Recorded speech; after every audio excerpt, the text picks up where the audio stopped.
নমো ভগবতে বাসুদেবায় নমঃ। আপনাদের সবাইকে আপনাদেরই পরিবার আরাধনায় সাদর অভ্যর্থনা জানাচ্ছি। আজকে যে তথ্যটি প্রদান করব সেটি হচ্ছে যে এই মহিলারা, এই মেয়েরা সাক্ষাৎ লক্ষ্মী হয়। অর্থাৎ এই যে মেয়েদের কথা বলছি, তাদের লক্ষণ, তাদের সম্পর্কে বলছি, তারা সাক্ষাৎ লক্ষ্মী। আর মিলিয়ে নেবেন, এই মেয়েরা বাড়িতে তার জন্মানোর পর বা বিয়ে হয়ে শ্বশুরবাড়ি যাওয়ার পর দেখবেন আপনাদের ভাগ্য ফিরেছে, অবস্থার উন্নতি হয়েছে। কোন মেয়েরা সাক্ষাৎ লক্ষ্মী, শাস্ত্রে যে গুণ বর্ণনা করা আছে সে সম্পর্কে আপনাদের জানাবো। তার আগে চ্যানেলটিকে সাবস্ক্রাইব করে পাশে থাকা বেল আইকনটি ক্লিক করবেন। আমাদের ভিডিও ভালো লাগলে লাইক করবেন, শেয়ার করবেন। ভিডিওটি শেষ পর্যন্ত অবশ্যই দেখবেন। কমেন্ট করে অবশ্যই জানাবেন আপনাদের সাথে কত পার্সেন্ট মিলছে, আপনারা নিজেকে রিলেট করতে পারছেন কিনা। পুরুষ মহিলা সবাই দেখবেন। প্রথমেই আমরা বলবো যে যেসব মহিলাদের হাতের আঙুল লম্বা লম্বা, ঠিক শুনেছেন, দেখবেন এরকম আছে শর্ট সাইজ, হয়তো 5 ফুট, কিন্তু হাতের আঙুলগুলো লম্বা লম্বা, তুলনামূলক বেটে বেটে না, হাতের আঙুলগুলো লম্বা লম্বা, হাতের পাঞ্জাও লম্বা। তারা কিন্তু স্বামী সোহাগিনী হয়, অর্থাৎ স্বামী তাদের খুব ভালোবাসে। মিলিয়ে নেবেন, রিলেট করতে পারছেন। হাতের আঙুল যাদের লম্বা হয় তাদের স্বামীর সাথে একটা ভালো বন্ডিং থাকে, আত্মিক সম্পর্ক থাকে। যে কোনো সম্পর্ক দেখবেন আত্মিক হলে সেটার মধ্যে দৃঢ়তা থাকে। যখন ফিজিক্যাল রিলেশনশিপের থেকেও অনেক ঊর্ধ্বে ওঠে সম্পর্ক, স্বামী স্ত্রী সম্পর্কের কথা বলছি, যেখানে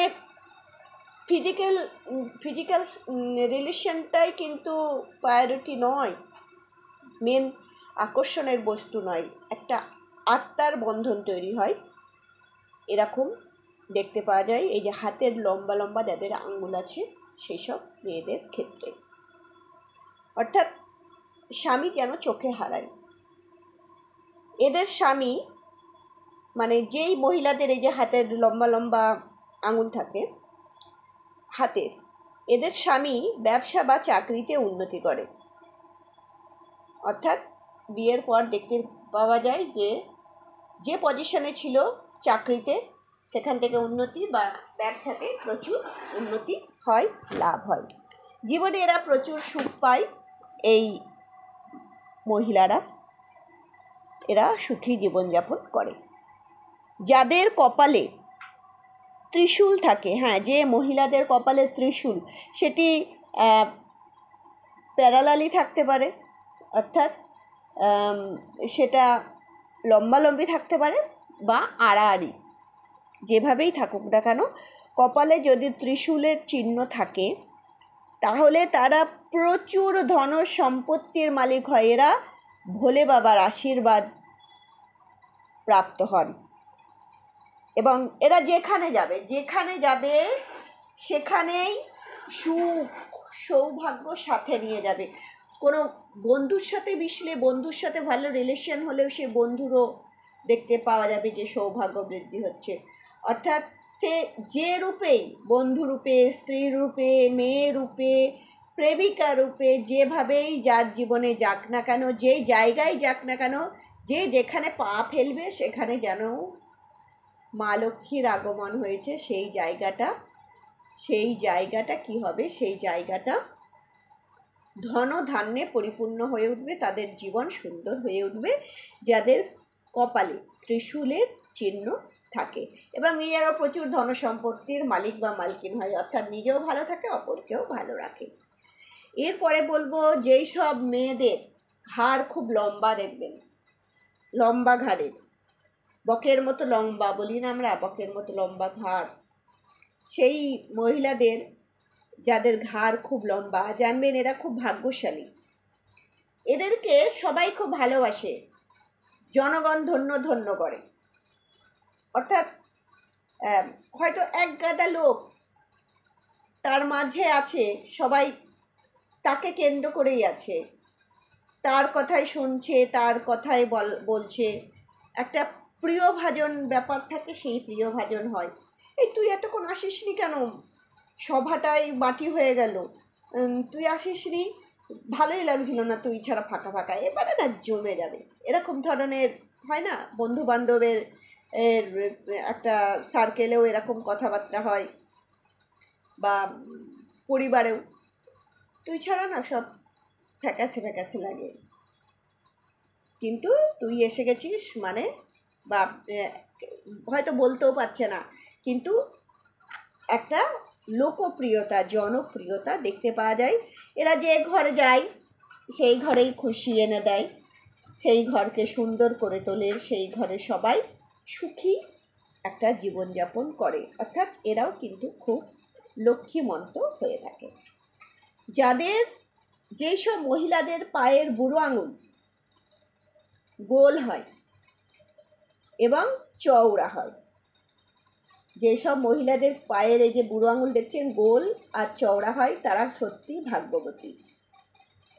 এরা ভাগ্য সাথে নিয়েই ঘোরে, ভাগ্যলক্ষ্মী এদের সাথেই থাকে।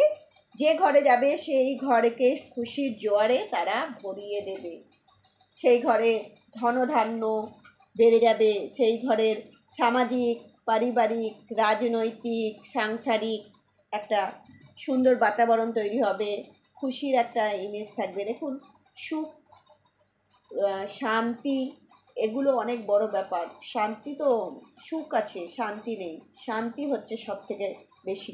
অর্থাৎ সুখ শান্তিময় জীবন কিন্তু এরা প্রদান করবে যেই ঘরে যাবে। যেই সব মহিলাদের পায়ের তলা, হ্যাঁ আমরা হাত দেখি তো, হাতে রেখা দেখি, পায়েতেও দেখুন রেখা আছে, প্রত্যেকের পায়ে রেখা আছে। সেই রেখাগুলো কিভাবে দেখবেন আগে বলি। পাটা ভালো করে পরিষ্কার করে নেবেন, তারপরে যদি আপনার ম্যাগনিফাইং গ্লাস থাকে সেটাতে দেখবেন, নাহলে ভালো করে দেখতে পাবেন। যেই সব মেয়েদের পায়ের নিচে, এই ভিডিও শুনতে শুনতে এই মহিলারা নিশ্চয়ই পায়ের নিচে দেখতে আরম্ভ করেছেন, তাই না? দেখাই উচিত, প্রত্যেকেরই আছে। সবাই কিন্তু, মেয়েরা কিন্তু ভগবান, শুনুন, পুরুষদের বানিয়েছে একদিনে বানিয়েছে, আর 7 দিন লেগেছে মহিলাদের বানাতে। ভগবানকে অনেক ভেবে ভেবে বানাতে হয়েছে সৃষ্টিকর্তাকে, কেননা এতটা সুন্দর করে, এতটা মানে নারকেলের মতন, উপরটা কঠিন, ভেতরটা কিন্তু খুবই নরম আর রহস্যময়, আর এতটাই সমস্ত কিছু সবাইকে বোঝে, শুধু নিজেকেই বুঝতে পারে না তার ক্ষমতা কী। মেয়েদের এটাই একটা কি বলবো, খুঁত, এটাই সৃষ্টিকর্তা বলে দিয়েছেন যে এই খুঁতটা থাকবে। এই তাই সেই মেয়েদের পায়ের তলায় যদি শঙ্খের আকৃতি থাকে, চক্রের আকৃতি থাকে, বা পদ্মের আকৃতি থাকে, তাহলে জানবেন তারা খুব ভাগ্যশালী হয়। তারা পরিবারে নাম উজ্জ্বল করে, অর্থাৎ কন্যা হিসেবে যখন জন্ম নেয় তখন পরিবারে বাবার, মায়ের, পরিবারের আরও যারা সদস্য বা সদস্য আছে তাদের নাম উজ্জ্বল হয়, সমাজে তাদের মান সম্মান বাড়ে, মেয়েদেরও নিজেদেরও মান সম্মান বাড়ে, এবং পরিবারে, যে পরিবারে থাকে সেই পরিবারের মান সম্মান বাড়ে। অবশ্যই কিন্তু আপনাদের কমেন্টের অপেক্ষায় থাকবো যে কতটা রিলেট করতে পারছেন। ঈশ্বরের কাছে তো বলবো যে প্রত্যেক পরিবারে এরকম লক্ষ্মীমন্ত কন্যা নারীর আবির্ভাব হোক। মা লক্ষ্মী স্বয়ং আপনাদের দিকে অবস্থান করুন। ভালো থাকবেন। হরি ওম।